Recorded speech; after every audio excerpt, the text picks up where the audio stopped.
ایک بزرگ کا بیان ہے کہ وہ دل میں روزی طلب کرنے کے ارادے سے گھر سے نکلے اور ایک جنگل میں سے گزرے، ایک بیابان دیکھا، سناٹے والی جگہ دیکھی اور وہاں ایک لومڑی کو دیکھا۔ وہ لومڑی بڑی فربا تھی، ترو تازہ تھی، لیکن کمال یہ تھا فریش فیل ہو رہی تھی، تازہ فیل ہو رہی تھی، مگر نہ اس کے ہاتھ پیر تھے اور نہ اس کی آنکھیں تھیں، اندھی بھی تھی۔ تو یہ حیران ہو گئے کہ جب اس کے پیر بھی نہیں ہیں، چل نہیں سکتی، دیکھ نہیں سکتی، تو کھانا کدھر سے آتا ہے؟ بیابان بھی ہے، کوئی جگہ بھی نہیں، کھلانے والا بھی کوئی نہیں۔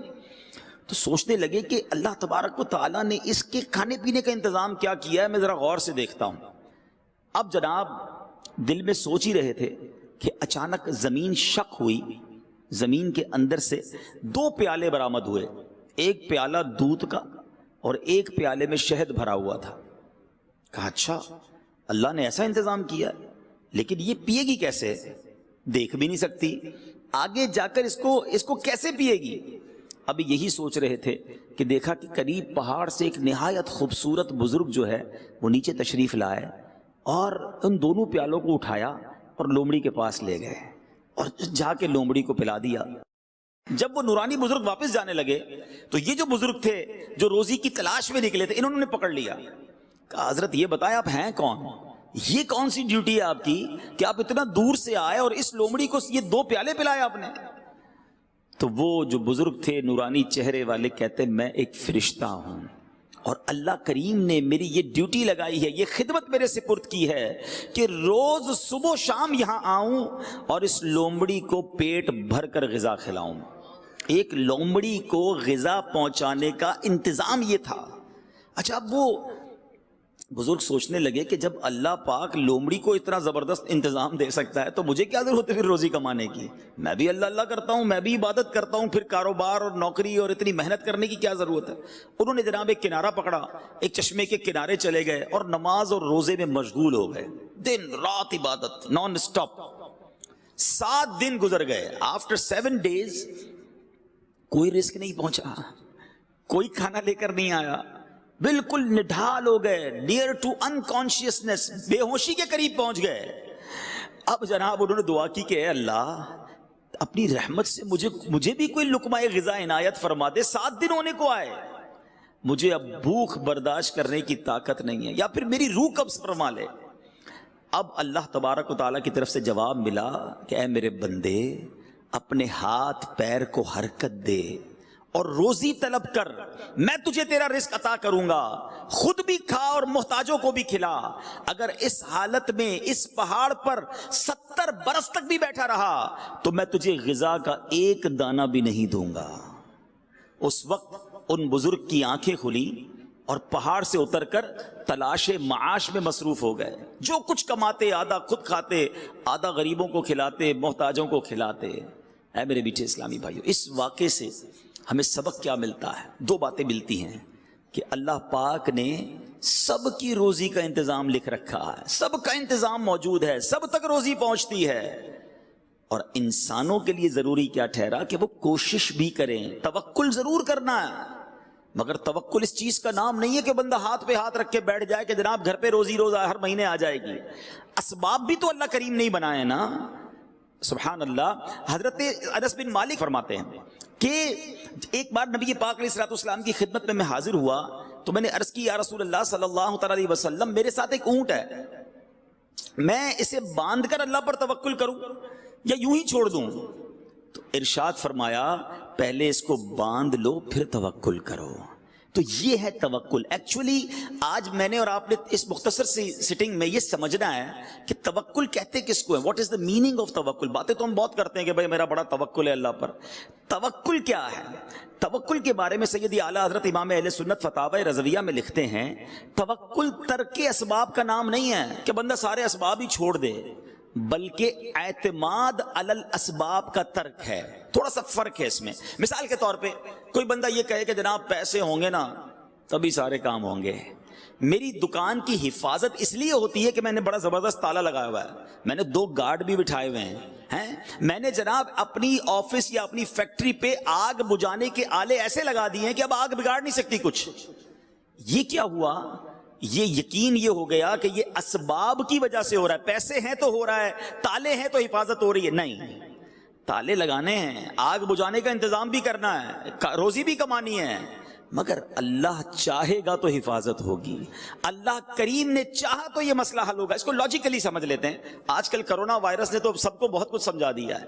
ایک ایسا جراثیم یا ایک ایسا جناب کیا کہیں اس کو وائرس جو نظر نہیں آتا مگر ساری دنیا کو لاک ڈاؤن کر دیا ہے. پچھلے دنوں مجھے ایک کال آئی یو اے ای سے، ہمارے جاننے والے تھے، ان کے چچا کو کرونا ہو گیا. انہوں نے کہا کہ عبدالحبیب بھائی کوئی بھی ہاسپٹل، اس وقت کراچی کی پوزیشن بڑی ڈیزاسٹر تھی اور ہاسپٹل فل تھے، کوئی بھی ہاسپٹل ہو آپ کسی طرح ان کے لیے انتظام کر دیں. میں ان کو جانتا ہوں، وہ 1-2 کروڑ روپے بھی خرچ کر سکتے تھے، ان کے لیے پیسہ کوئی چیز نہیں تھا، مگر بے بسی نظر آ رہی تھی اور اگلے 2-3 دنوں میں ان کا انتقال ہو گیا.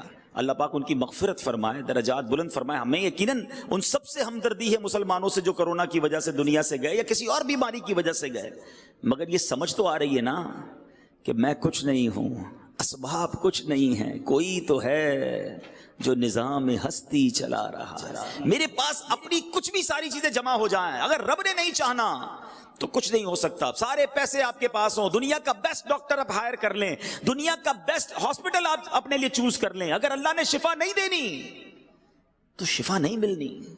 اور غریب ہے، فقیر ہے، پیسے بھی نہیں ہیں اور کینسر جیسے مرض میں مبتلا ہو گیا ہے، میرے رب نے چاہنا ہے تو رات بیمار سوتا ہے، صبح صحت یاب ہو جاتا ہے، وہ بغیر دوائی کے شفا عطا فرما دیتا ہے. تو دیٹ از توکل کہ اسباب ضرور کیجئے مگر یہ نہ سمجھیے کہ اب اسباب ہو گئے تو اس کام اپنا ہو گیا.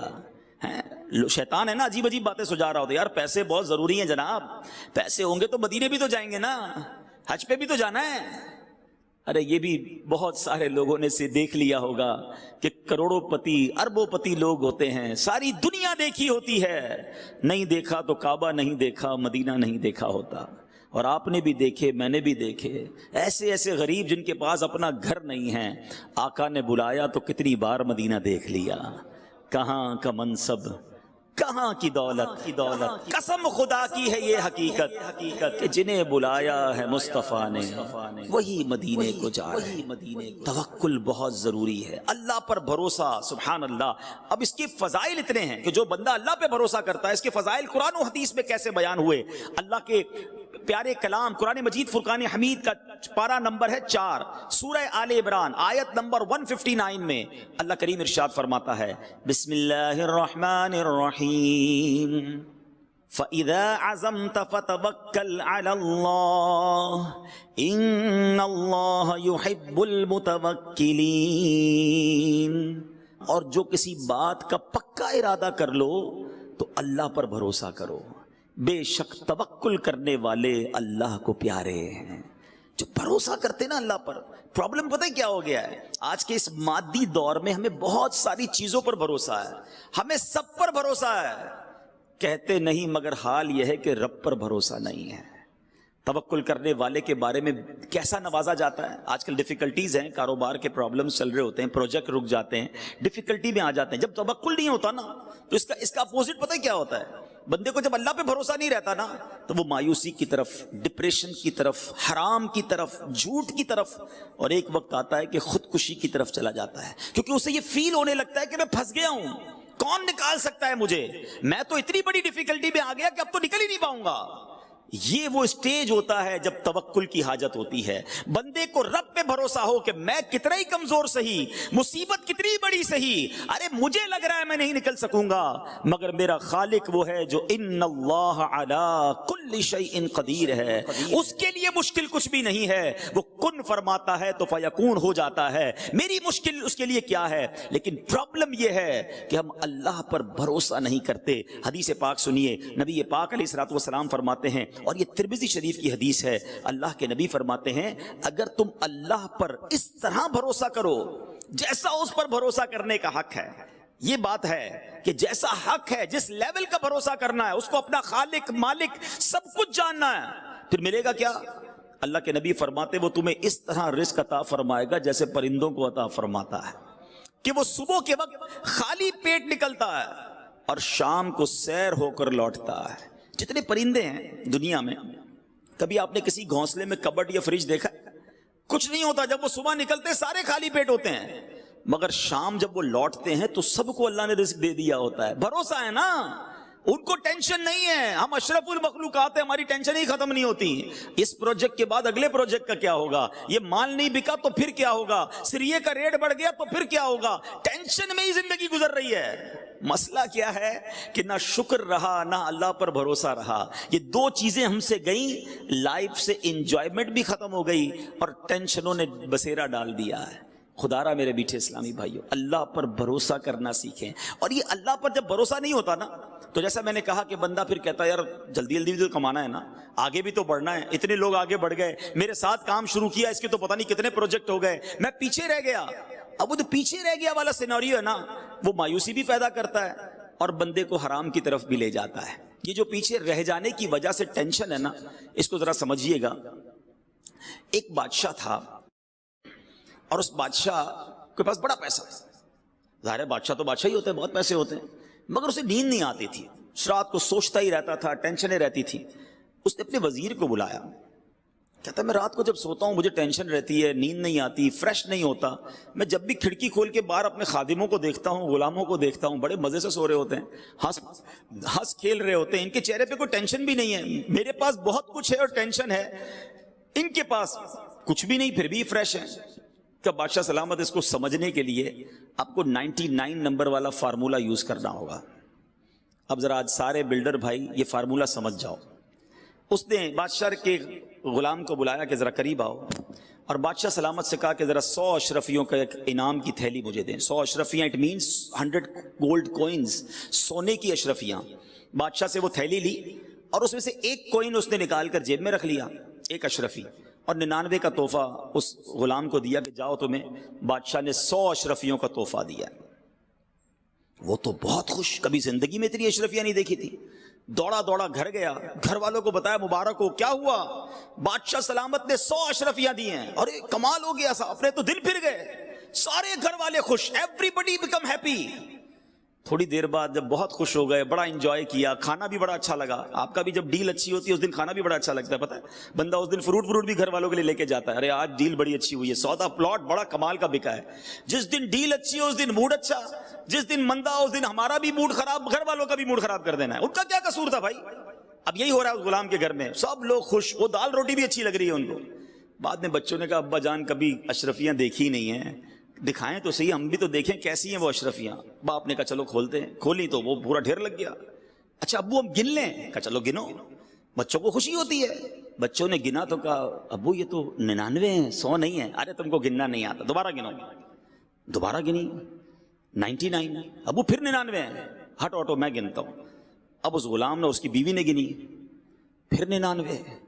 ایک کدھر گئی, بادشاہ سلامت کے دربار سے تو پوری ملی ہوں گی. اب بیوی کہتی تم سے سنبھلتی نہیں کوئی چیز, اتنی بڑا تحفہ ملا تو یہ تھیلی نہیں سنبھال سکے. اتنی قیمتی ایک اشرفی کی قیمت پتہ ہے تمہیں, کبھی زندگی میں دیکھی تھی, وہی گرا کے آ گئے. اور بیٹی کہتی نہیں امی ابو یہیں کسی دراز کے نیچے, کبٹ کے نیچے گر گئی ہوگی. اب جناب اس گھر کی کرسیاں اٹھیں, درازیں اٹھیں, پلنگ اٹھی, ہنگامہ, ساری رات اشرفی ڈھونڈتے رہے ہیں اور لڑائی ہوتی رہی. تم نے کھو دی, شرمندہ کرتے رہے, ڈانٹتے رہے شوہر کو. صبح وہ غلام جب واپس بادشاہ کے دربار میں گیا تو آنکھیں سوجی ہوئی, لال. جو روز بڑی پکی نیند سوتا تھا وہ بادشاہ کے دربار میں آیا. وزیر نے بلایا, ادھر آؤ, تمہاری آنکھوں کو کیا ہوا. بادشاہ بھی بیٹھا. کہ ہوا یہ صاحب کہ وہ رات اشرفیاں تو لے کر گیا, ساری رات گھر میں لڑائی ہوتی رہی, اشرفی ایک کھو گئی ہے.